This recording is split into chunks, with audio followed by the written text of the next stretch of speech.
Hello class, my name is Deo Valenzuela, and today I will be presenting my essay on the reality of social media. So why social media? Many critics argue social media enhances connectivity, provides instant information, and empowers movements from grassroots to global health movements. Social media overuse leads to addiction, undermines mental health, raises anxiety and depression, and widely contributes to misinformation.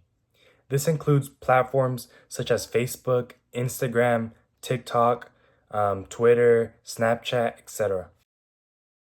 As many people know, social media sites are engineered to maximize user engagement with algorithmic recommendation engines that can foster compulsive behavior like addiction.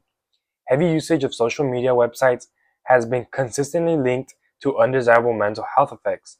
A 2024 research highlighted that 48% of teenagers know social media is associated with adverse psychological outcomes, up to 32% in 2022, with 45% admitting spending too much time on these sites, with women experiencing greater anxiety and sleep issues.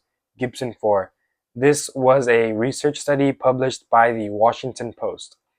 So, the extensive use of social media networking sites has adverse mental health outcomes, including anxiety and depression, all of which can lead to low self-esteem. In short, social media uses algorithms to show the user exactly what they want to see and keep them hooked so they can't stop scrolling. And it just becomes a cycle in which they forget about their responsibilities, or they just get too lazy to do their responsibilities, right?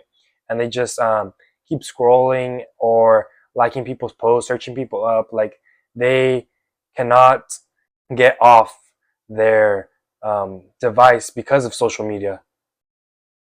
So now I'm going to be talking about the counter arguments, aka the good things about social media. So social media fosters social bonds, enabling individuals to maintain relationships beyond their geological location.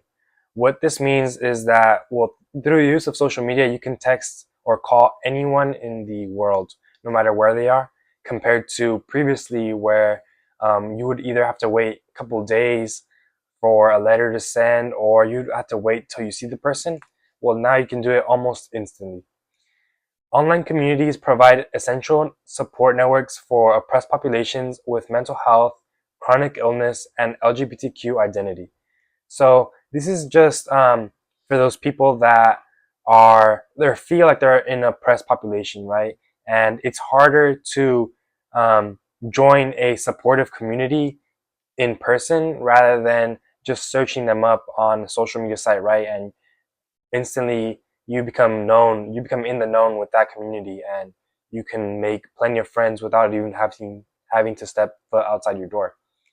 So social media brings immediate access to news, emergency notifications, and educational content.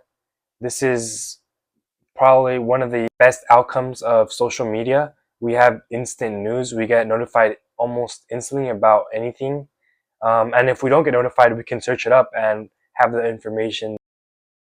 Social media heavily contributes to the spread of misinformation. Stanford University's complementary research confirms that people are more likely to reject fact-based, accurate information that contradicts their views than to reject inaccurate information supporting them. Users become exposed to like-minded opinions and filter out opinions that are not in agreement. Algorithmic feeds that optimize engagement compound this overwhelming sensation or polarizing content. The collective effect undermines democratic disclosure as institutions become distrusted.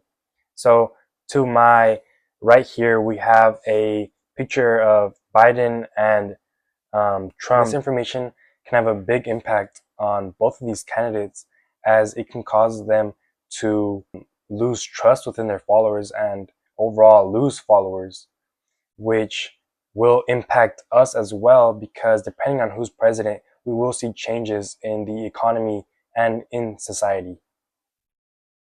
In conclusion, while social media can facilitate connection, creativity, and collective action, these are dwarfed by the sheer and measurable negatives, such as worsening mental health in vulnerable users, algorithm-aided addictive habits, and distribution of misinformation and polarization. Therefore, it is important to recast social media's underlying infrastructures through a wide-ranging policy transformations, including greater privacy safeguards, algorithmic responsibility, and robust mental health support. Thank you guys for watching and listening to my presentation.